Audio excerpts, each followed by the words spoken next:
Here we have verse 27 of the 15th chapter of the Gospel of Matthew. Jesus has just rebuffed the woman, the Canaanite woman, who is pleading for mercy on behalf of her daughter, who is demon-possessed. And Jesus, of course, says it's not appropriate to take food intended for children, toss it to the dogs, the puppies, not really adding any affection to that, as we were saying in the connection with that verse, actually in some ways adding some insult to injury in referring to it that way. But the woman is not put off even a little bit by that, but actually, in a sense, takes Jesus' statement and turns it against him here, and it's a remarkable response.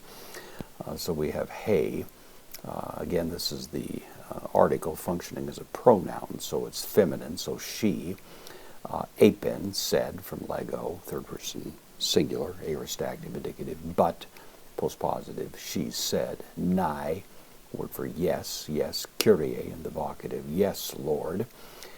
Interestingly, the word gar here means for, and actually means she's picking up the logic of Jesus and applying it against him. Sometimes translated but that really is not quite it. It's not an adversative, really, but it's actually just sort of grabbing Jesus' point and running a little further down the field in the same trajectory. So, but she answered and said, yes, Lord, for kai here means even, usually means and, but can be an intensifier, and even, and then ta kunaria.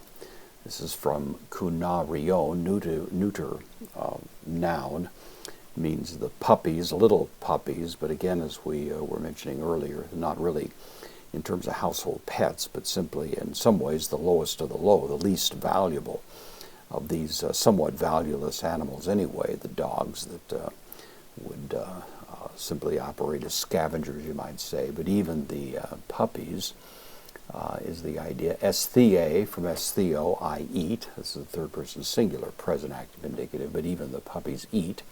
Apo, from, takes the genitive, so we have the genitive tone sipkion, which means a crumb. It has a distant derivation from a different set of words, but the way it was commonly used was crumbs, little pieces, fragments of food, typically. Of course, in the ancient Near East, it wasn't common to use spoons and forks and that kind of thing, but rather to eat using little pieces of bread. And they would become, in a sense, the utensils, and sometimes those little pieces of bread would be tossed away, certainly not costing the children anything who were sitting at the table, and they would be tossed off to these scavenging animals that might be in the vicinity. And so that's really what she's appealing to here. Even the puppies eat from the crumbs, and then in apposition to it, the participle here from pipto, fall, the falling, and so it's the present active participle, the falling from the table, apo, from tes, trapezes, from trapeza, means a table. So they eat the crumbs, the falling from the table ones.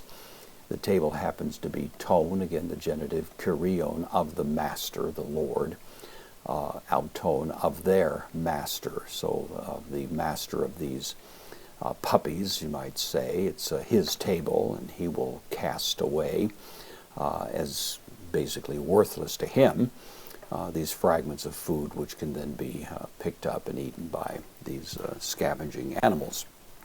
And so, of course, the remarkable idea here is that this woman not only is not put off by what appears to be a facial insult to her, but actually is prepared to take Jesus' logic and even apply it more fervently, because that's not going to cost the children anything. He's not taking the food intended for the children. He's taking the scraps that they wouldn't have eaten anyway.